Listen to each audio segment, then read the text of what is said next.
Welcome to the Life of a Social Media Manager, a show powered by Socialinsider.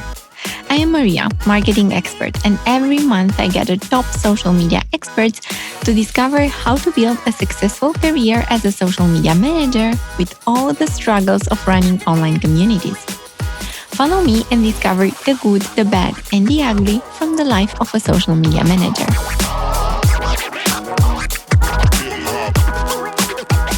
She brings change. She challenges people to grow. She assigns tasks that seem impossible at first. She defines the what and lets them figure out the how.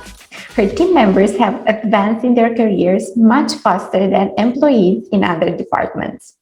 My guest for today is Olga Andrienko. Hello, Olga. Thank you so much for accepting my invitation. How are you? Hello. Thank you very much for having me. So, you are working now as VP of Brand Marketing. Yes. For Semrush. Can you please describe your day-to-day job, your day-to-day activities? So a lot of them are meetings now with the team members. I have six teams.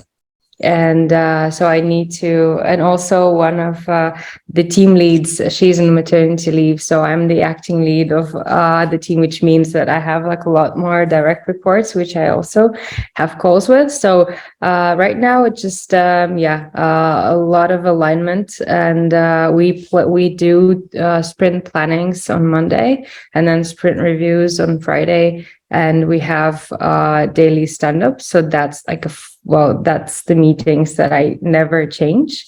And we also have the call with the CMO and my peers on Monday, also to plan for the week. Before those meetings happen on Monday, I check our analytics and statistics on trials, registrations, new users, to ensure that we are on track for the plan. And then I live on Slack, and just also mostly I just provide help to the team where needed. And have now it's the active hiring stage. So that's also another set of calls. And I think the more senior you get, the more calls you have. And I think now it's like sometimes it's just a bit not frustrating, but it's just you feel that your calendar runs your day and not you. But that took me a while to just really ensure that I have time for the strategy, I have time for for analytics, and but that's mostly still meetings and not the hands-on work. So okay, that's in a nutshell.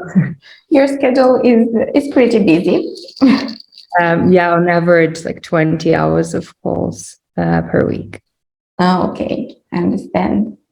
So how was the career road from social media to VP of brand marketing? Because, okay, you started as a social media person. Mm-hmm. What are the lessons you learned through the years? Before I was the social media person at Semrush, I was actually head of sales and marketing for a bus company, and for its So at first I was head of sales and marketing for a branch, and then I was marketing manager for all our operations in 7 countries and all our routes. That was an Estonian company called Lux Express, and then I left the job and started just looking what I would want to do next, and just enrolled in social media success summit by Social Media Examiner back in 2013. And that's where it just coincided that Semrush had a social media manager's role open. And when I saw Semrush, I thought, whatever these guys have, like whatever role they have, like I just would love to join the team. If they would be having the sales exec role, I would be just applying for it, like whatever, because I believed in the brand so much. And I was blown away with about like analytics and some like when I checked a few competitors. So that's why I would not like say it's like a fair that it's just the social media role I took. So I kind of like I went from the managerial role to very niche marketing. But that was like a larger scale because that was US market. I wasn't really, so I was good with Facebook and community building, but I wasn't great on LinkedIn or Twitter, LinkedIn wasn't that big, but yeah, I wasn't great with Twitter at all.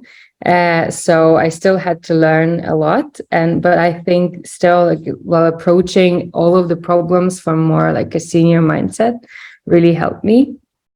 And I was also chatting to our audience, from like an expert point, like from the authority point of view. I wasn't an expert in SEO, but I still felt like I wasn't just some social media girl, like sitting behind the profiles. Like I was a representative of a brand, and I just used the channel to really define our voice.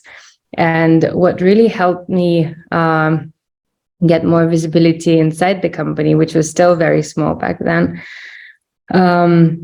it was that I started sharing customer feedback in our channels to developers, because they are quite still detached from the users. So they see how the users work in a platform, but like getting the actual very cool feedback and sharing how many people loved Semrush, how many people just wanted something added in the tool.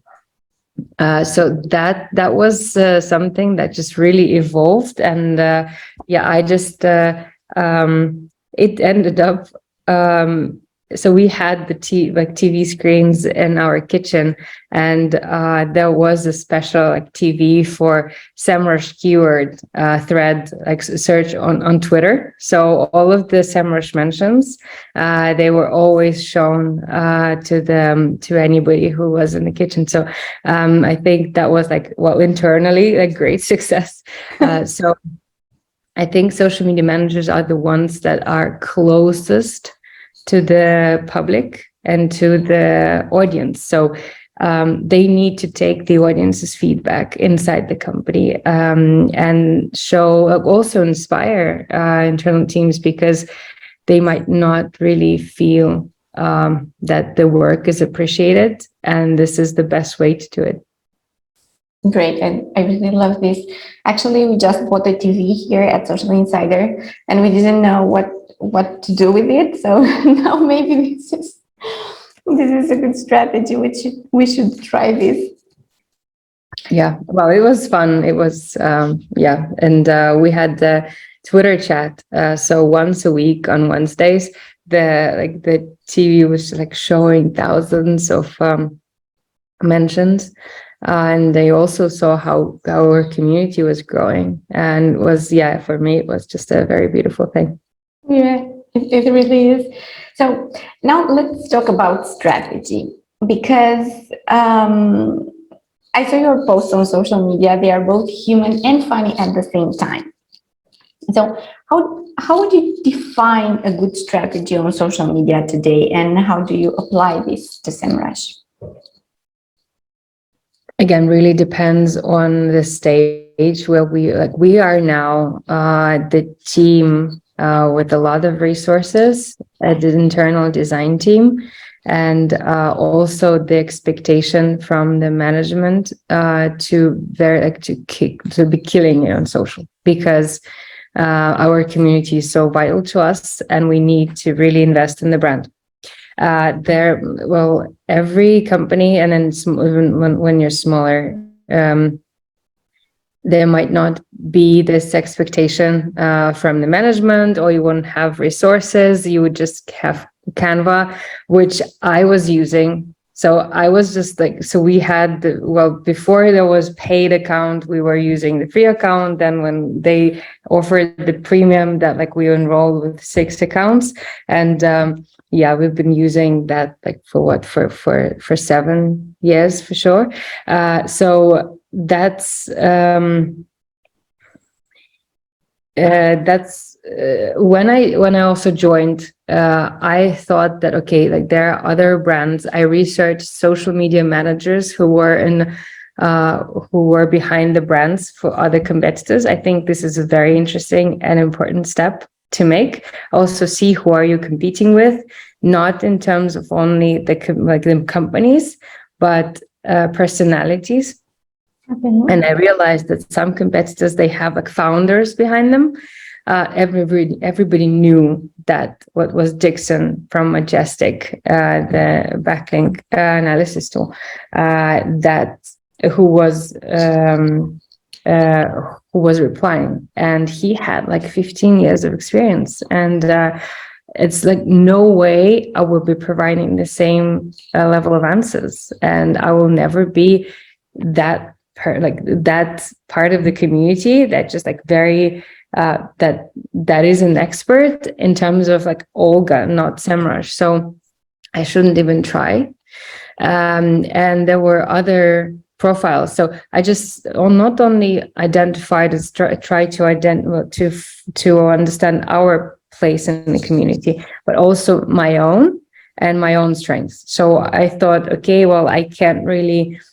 I was very conscious of my accent. I couldn't really join the videos in Google Hangouts that were very popular back then. I also was very afraid that I'm going to say something that would be not like very expert level. So I thought, okay, I really am good at typing. Well, I know English, like, and when I write something, nobody would understand that I'm a foreign. Well, like that's not my native language. So that's why I chose Twitter. And that was just a mix of where our audience actually is and what's comfortable for me, where I can grow in the community. So strategy is always just like two-sided. It's not for social media for sure, because if you will, for example, if there's a blog, then well, you do need writers and then you need strategists, but ultimately you just need professional writers who would know the topic that you're in. But you can, I think it's easier to change the writers there when it's like, well, SEO related, but social media is a lot more personal. Mm-hmm. So that's why the personality of someone who is behind the brand like is very important. And if you are the person defining the voice, then you need to appeal to your strength. And that's why in social media, I think going further, we also kind of were searching for certain type of people who would be giving. So what I ended up doing, I ended up hugging the community. So instead of spending time on our page, I just went to Twitters of others. It was Google Plus also was great back then. So I went on all pages of all experts. And then also whoever mentioned Semrush, I was just always replying. Till this day, we have a policy that we reply to, majority of the mentions. So we might ignore some aggressive, that is not constructive. So like anything that we like would find toxic, but to majority, like 95% of the mentions we would reply. And we track them, and that's what I was doing. So I was just like going and just talking to people, and that meant that we really care. And so we were finding then like profiles of people who would join my social media team who would do the same, and then who would really would care a lot about other people. So they would care about their questions. And then also the humor was another thing. Like I was posting some industry related humor because I wanted us to act like human and a part of the community.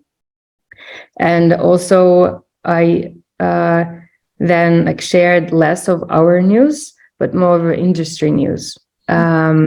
And that also was just the strategy of like, when nobody really wants to always hear about the news of a company, like if you want to be part of the community, you just need to act like there's a lot of interesting stuff happening. Like we are on the same page. We know what's new. Like, well, follow us, because like I've filtered all that you need to read. Like you don't need to spend a lot of time searching for anything, just like follow my feed and then you'll get all the news. So that's why also the followers kept growing quite organically. We never invested in getting followers like by well, we do run ads, but they're never targeted like to generating more audience. They're always targeted to payments. Yeah, so that those are kind of like three things, I guess, like know your personality, like act like a human, and then like remember that nobody's constantly interested like only in you. So if you scream me, that it's like always about them, like everybody is interested about them, like not interested about any company. Yeah, this is really good, because I also think that people who are following you, okay, so they want to know things that you are doing and I don't know, updates, but not all the posts should be about you and your company. It's really important. You said also something about negative reviews, negative comments. How can we handle this? We just move on, or we reply to them, or what can we do? So if you have a customer who is upset, this is the customer that actually trusts you to solve the issue. So let's say if there is a brand that I had a bad experience with, and I would not, so if I don't believe that they will solve my issue, I will never write to them at all, ever again. So if people are upset, then they still like they tag a brand to ensure that they see it and fix it. So that's your real option to just like, so there's if the emotional state is stable, then like when it goes to negative, then when it swipes back, then it's actually swipes to positive. So if you ever solve the issue for the client, then they will trust you a lot more, and they will like, that's the easiest way to create advocates. Because if they had an issue, you solved it, then they are sure that you will solve it next time. So I think this is a very like underrated, because it's not always about the product. It's about the service that comes to the product. And let's say, okay, there is like two tools, but then for example, every software will also like all of the products, they sometimes like have faulty items. Like it's just there are mistakes in every business, and if two companies but one doesn't solve and doesn't reply, and the other one, like that they will always come back to you, that you will have like 24/7 customer support, then people tend to choose also like and trust brands that have the conversation. So I think this is super important, and they're not all of the things that you can solve. Also, not like some of the things like they take time. So when we see the customer writing us something like that, yes, we were aware about the issue, but it might take a year to fix it somehow. But we will still, so we need to reply as soon as possible. Like, thank you, like we see you, like we will get back to you. So even if it takes, for example, that's like nighttime US. Right, there's like our development team is not there, like majority of our people are like they're off work, but there will be still someone who would reply. We also have some ambassadors who we work with, and then, for example, they still hang out on Facebook groups on the weekends, so they would actually advocate for us, and then they would reply So we have like 4 or 5 of them, because we can't possibly track all of the communities, but we're very grateful that they're working for us. It's kind of like a win-win situation where we just they work with our development team. Like, they're just naturally fans of the product. They would reply, like, at some point, like when we saw them replying, even if we were not asking them to. So it was just a very nice collaboration. So we got the trust of the community, and then people tag us more, and then they write to us more, because they know that we're always listening and we're always changing, like, and improving and growing because of that. And we've made mistakes, and we always own that. And then earlier this year, for example, like, we openly said, like, we messed up. And this is okay. Like, this is also a very, like a human thing to do. Like, and there are a lot of great people behind the brand, and then they can mess up, and that's also fine. Like, you don't have to be perfect. Yeah, and I also think this helps when you want to grow your community, because it's important for people to let them know that you are there, you are listening to them, you are trying to help, and they will come back. Yes, exactly. Now let's talk about social media today, because 10 years ago, everyone was talking about Facebook. Then Instagram came, and it was huge. Now social media managers, I think, are trying to discover the best formula for TikTok, creating a TikTok strategy. Personally, I love LinkedIn. I mean, there's my, I don't know, safe space. There is where I'm posting, where I comment to other posts, where I connect with other people.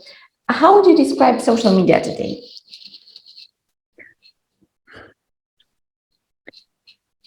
The principles of human interactions didn't change. There are new platforms, and will be new platforms. So that's just like, channels change. Well, I used to work on Google Plus. There's no Google Plus, but there's LinkedIn. Then, well, maybe there's a next new thing for business professionals. Okay, now there's TikTok, and TikTok is trying to conquer like both Instagram world, and Meta and Google kind of are both uneasy. And yes, well, right, I would not say that every brand needs to be on TikTok, and it's a very production demanding social media. And it's not even social, like, it's just like broadcasting platform for anybody who would be comfortable like showing themselves. So it's like, there's no real like, okay, one person would have a community, but that's like one too many. What I love is where there is a place that the brand creates for other people to kind of to meet each other. And then, so that's for me, it's a beauty of social media.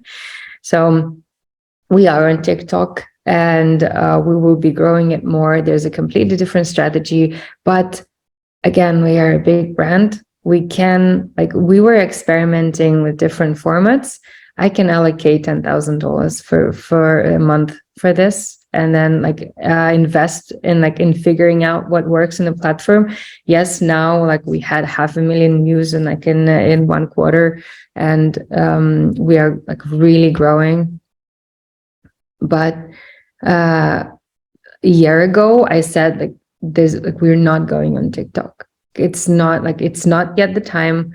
And there was a push from 2020 from my team.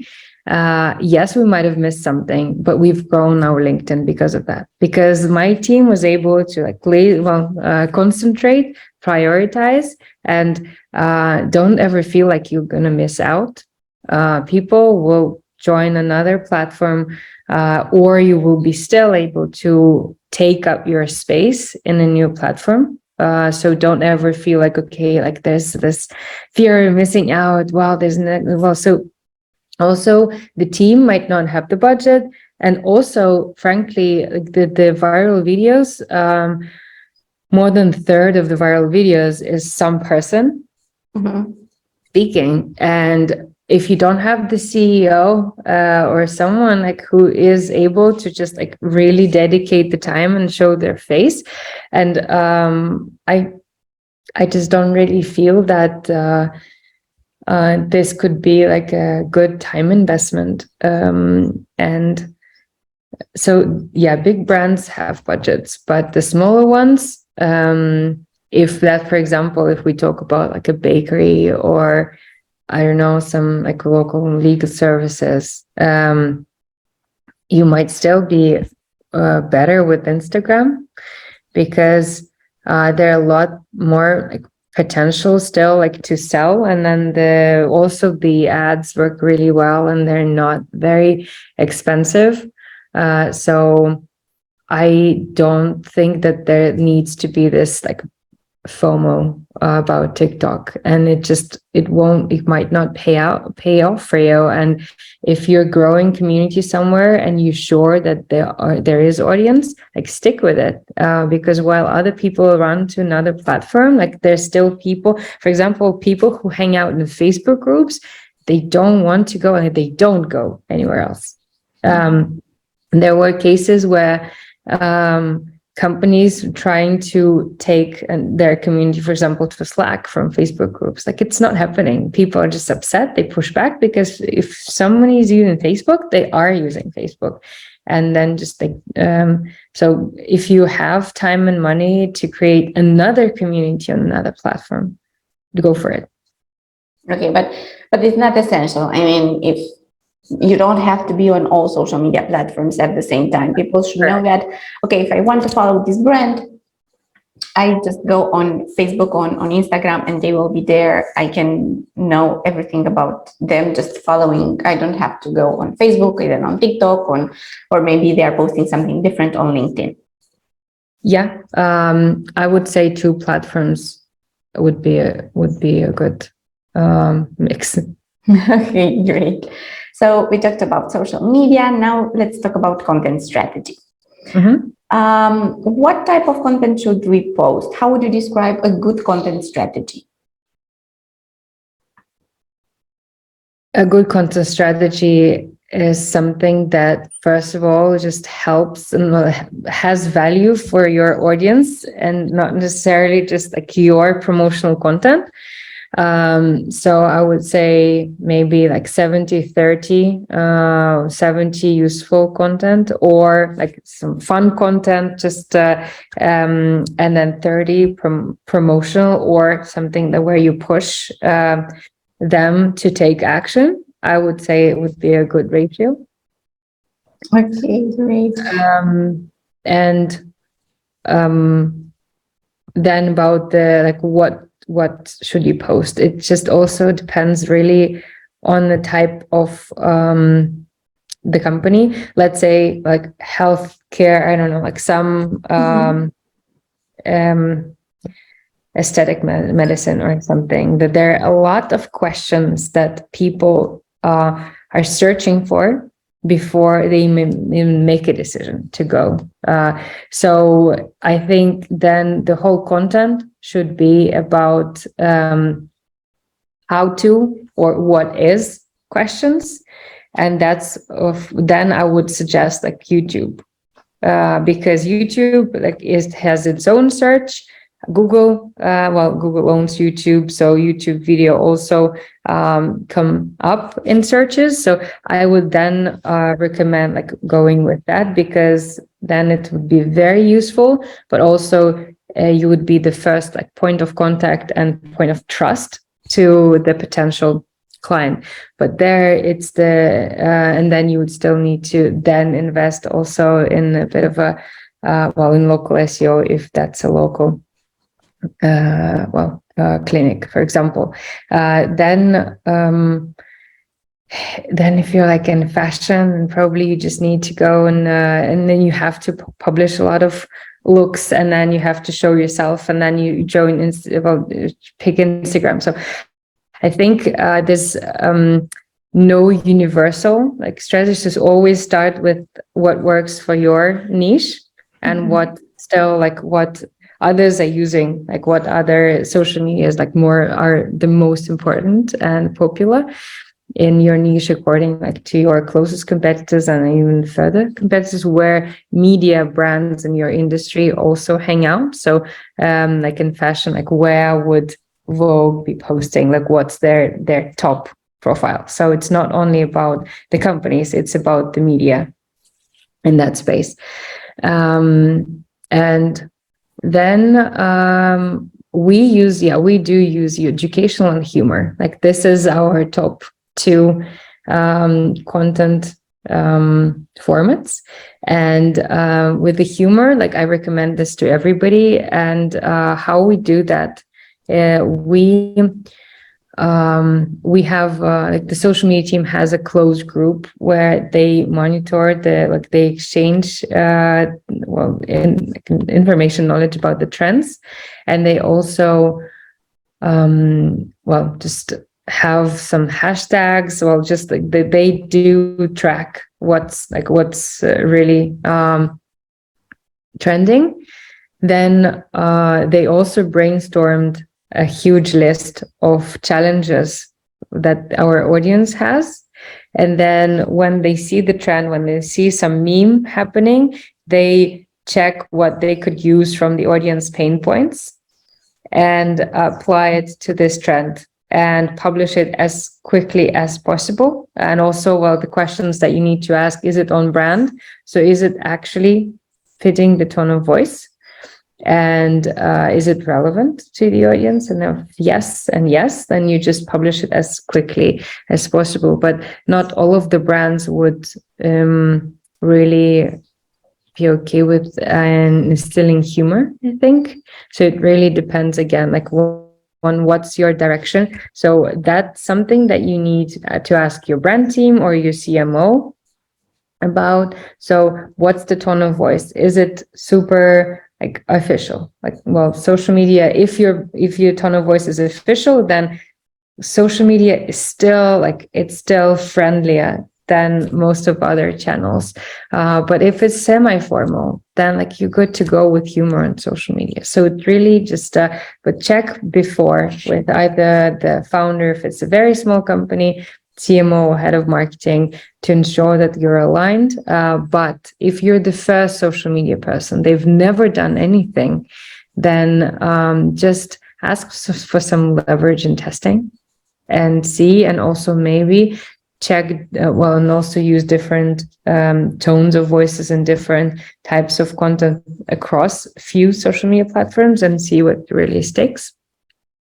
But yeah, I would just really size of the company, public or private, just business or some NGO. It's just very, very different in terms of the content strategy, but try to use humor and always educate. Or you could also be this, as I started, just filter out, read a lot of articles per day, filter the best ones, so your audience doesn't have to. So be, not this content creation, but just the syndication, or just even filtering. This could also work, and this is a good strategy. Just get more eyeballs before you actually set your voice and understand what you want to do next.